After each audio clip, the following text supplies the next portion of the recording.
Bettina has a beautiful mix of science and business.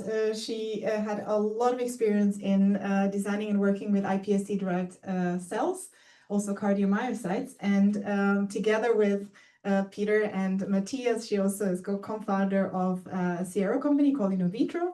They're our partners, and today Bettina will focus on various in vitro modelings, in this case, focus on atrial fibrillation using, again, iPSC-derived cardiomyocytes. Bettina, please, the floor is yours. Hey, thank you very much.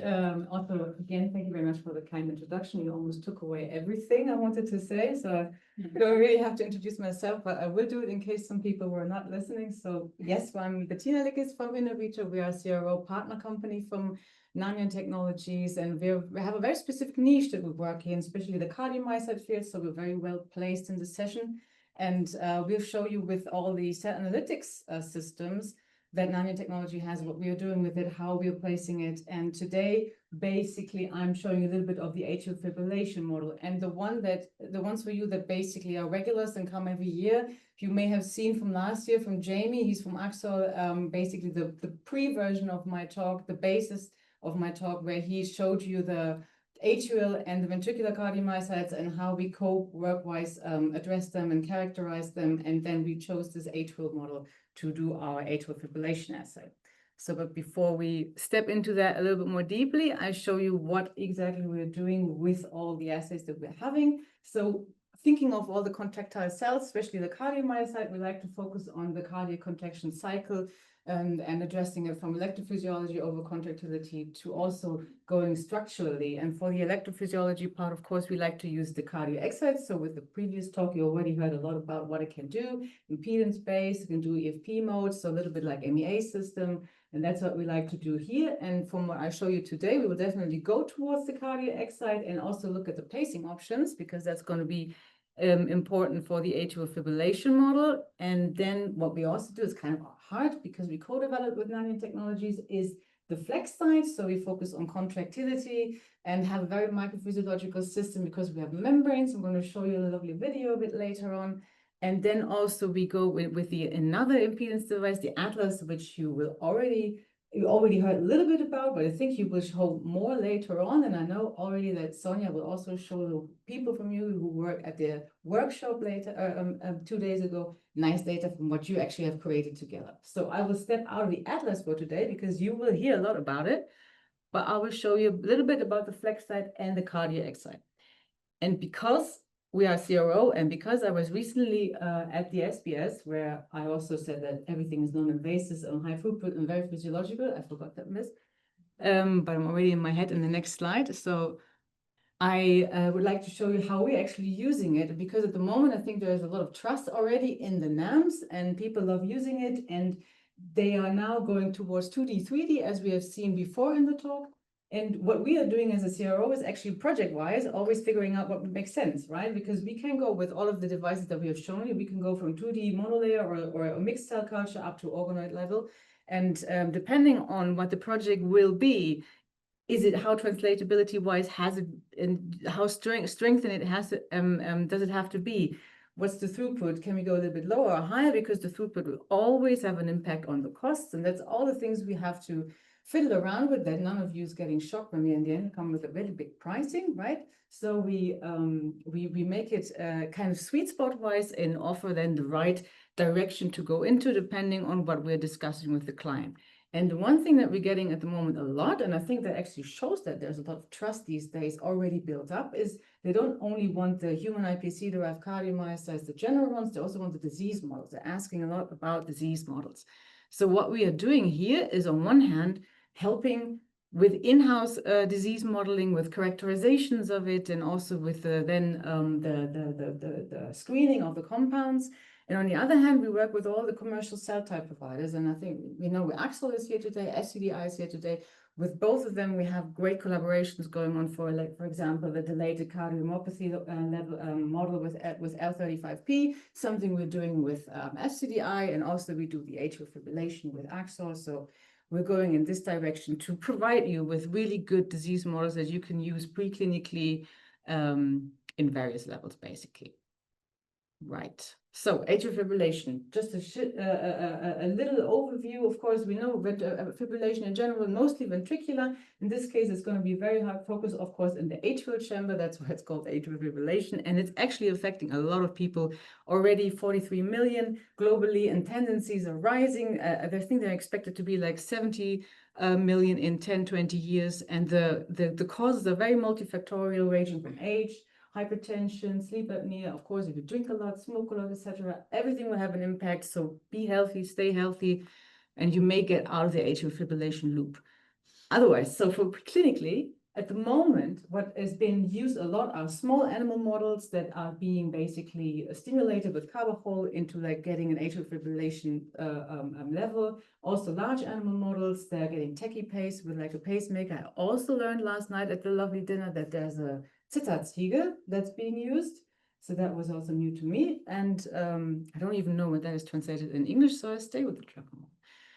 And yeah, coming to the first step. So because, as I said, Jamie last year has already presented a large data set about how we characterize it. And I thought 1 or 2 slides wouldn't hurt, just so you know how different they are from atrial versus ventricular shape in the characterization. So we use the flex side for it. As you can see here in the video, we have a lovely view basically from the flex side plate from below, because you can see due to the medium that the wells are hanging through a little bit. We have the membranes, we have the capacity to give them like an in-vitro-like environment. The cells are placed on top and they will contract and lift the membranes upwards, and that's what we measure. So we again completely label free, and we can do proper force measurement, which is the most important part. But we can also go into various details like early after contractions, which for you electrophysiologists would be the downstream answer to early after depolarizations. We have beat durations, of course, for every kind of level. You can scope everything into contraction and relaxation cycle to have a bit of a closer view on what kind of ion channel might have an effect. And this way we really like take it apart and have a closer look. And for the atrial cells and the ventricular cells back then, what we first did, what we always do when we have a characterization, we just look at them without throwing anything on it, right?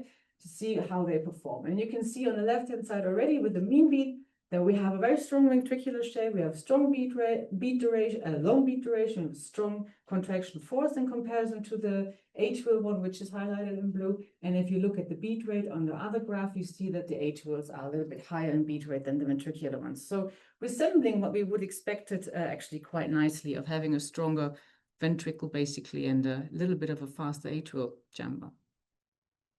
Then we also performed a lot of compound testing, and I only picked 1 or 2 for you to show you, especially with an atrial specific agent like carbachol, how it would work. And you can see here very nicely in the mean beat on the left-hand side that different concentrations of carbachol have a strong effect on beat duration, also an effect on the contraction force, whereas for the ventricular ones, we don't really see a strong reaction at all.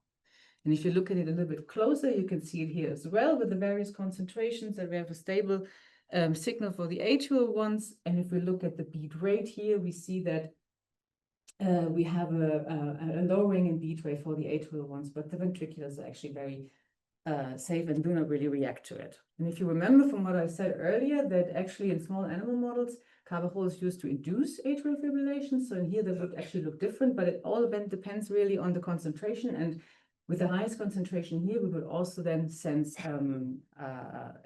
arrhythmia at some point, so kind of reflecting that also very nicely.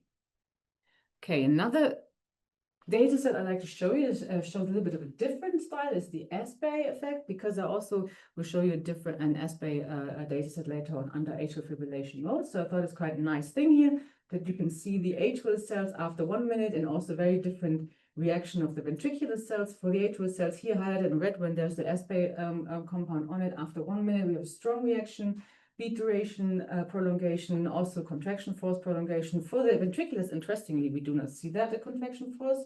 There's actually nothing happening on the contraction force level, and we have a beat duration shortening. So that was a little bit surprising to us, but science always keeps us guessing.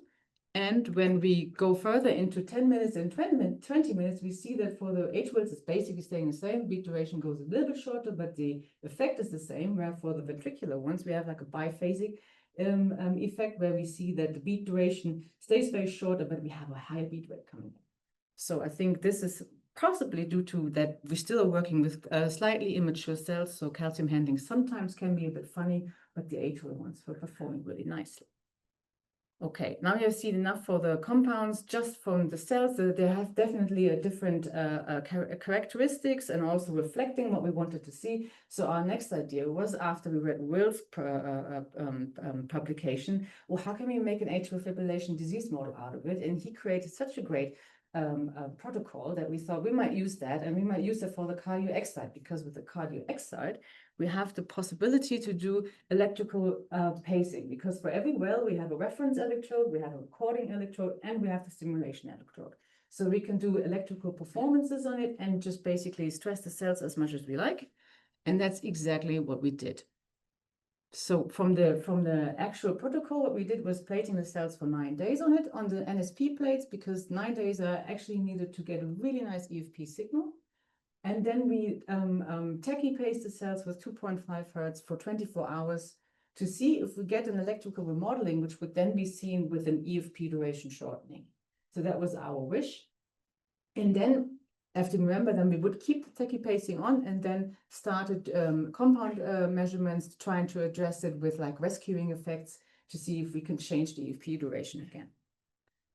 So that's the first data set here, is actually what we have seen after we started the tachypacing. So 100% basically before we started it. And you can see within the first 5 hours of tachypacing, we have an EFP duration shortening down to 60%, very stable, very regular for the rest of the 24 hours. And that is what we saw as a really good sign that we have an electrical remodeling going on, and we can start a compound treatment to see if we can basically rescue this effect. But before I show you that, I actually would like to go into the question that I always get when I see this, and that is what actually happens when you stop the tachypacing, like how do the cells react then? And this data set is basically seen here, where we have the similar effect again. You know, you have the tachypacing going on, the things go down to 60%, the cells, I mean, go down to 60% with the EFP duration. When we stop the tachypacing, so basically the first pink part, you see that we have a slow increase, or kind of like a recovery of the original behavior of the cells, and we have an EFP duration prolongation. Not really hitting the 80%, but then we got a little bit curious. We wanted to see if we start tachypacing again, do they resemble what they've done before quickly and go back to what they've done? So we only did like a 30 seconds tachypacing moment, and you can see that the EFP duration shortening came down again to not minus, but to 60%. So kind of resembling what we've done before, just on a very much shorter stimulus. And after that, we stopped the tachypacing again, and you can see on a slow rise of like 1.5 days, the cells are, not the cells, but the response on the EFP duration prolongation is coming in again. Okay, now you're fully informed about yes tachypacing, no tachypacing. That's what's going to happen. So we go back to our cells are tachypaced, electrical remodeling has happened. Can we rescue it with compounds? And in this case, we chose antiarrhythmic compounds that are usually also being used for atrial fibrillation treatment. And I think with dofetilide especially, it's my favorite data set actually. We hit the sweet spots quite well, because you can see with the highest concentration at 10 nanomolar, we almost managed to get up to 100% with the EFP duration and basically rescue the effect that we have induced with the tachypacing. And we also tried it with ibutilide and with sotalol. In this case, we haven't quite managed to reach the sweet spot perfectly, but I think the tendencies are perfectly fine. Showing here for the 10 nanomolar of ibutilide that we have an increase in beat duration, EFP duration up to 120%, and for sotalol at the highest concentration with 10 micromolar, we get up to almost 75%. Okay, remember I showed you the assay data set. That is not a typical antiarrhythmic that's been used, but it is such a nice data set because it shows you also that we can, under tachypacing condition, also do washout. So we have the typical series before the after tachypacing, the EFP duration shortening is on. We have we have 60%. We add assay and we see that we have a concentration dependent increase in the EFP duration due to the calcium, and keep that going on for 24 hours almost. And then when we do the washout, the effect is reversible. And with this, I think I'm at the end of my presentation. I don't know how many times I said tachypacing. I think you will dream of it. if you're interested in talking more about it, you can definitely contact me or scan our QR code, because I have to run and catch my train after this presentation. But it was lovely to talk here as usual. I hope I will get invited back to it as usual. And thank you very much. Thanks, Bettina. It was really nice. Just two things. About the tachypacing, do you want to say how you do it? Which tachypacing protocol did you use? And I say everything, so then I give it to you. Then if you see that the spontaneous recovery as soon as you stop the tachypacing, then you consider it really remodeling since it's spontaneously recovered. And the last one. Don't give me too many. I can't remember the first one. I know. And then did you do any remodeling gene expressions like typical of atrial fibrillation? Start from the last, because that's what you just said. So we haven't done a gene expression profiling yet. That's definitely a very interesting part to just, back up the data that we have seen here. And what were the other questions? So the protocol? The protocol, Will's protocol, of course. So so that's what we based it on. And I think Will has tachypaced with 3 Hertz. And we went up to 2.5 Hertz because we wanted the cells to definitely 100% follow. And that's what we saw with 2.5 Hertz. And yes, it's not maybe like atrial fibrillation level in that case, but it's really, really, really exhausting for 24 hours. So I think that's definitely having an impact, as you can see also with the data. So I think the effect that we want to see is even doable with 2.5 Hertz. And then I think we had how reliable the method is, right? Oh, if that's something I'm concerned about, basically that they recover. No, I actually think that's a very good thing. Also they adapting to the situation, same time as they did with the tachypacing. And when there's no basically fibrillation exhausting level going on, then they adapt to that situation again. To me, actually, it was surprising that they need so long. I actually would have even expected it to be a bit quicker with a few hours instead of a few days. But I personally think that's a good sign, actually.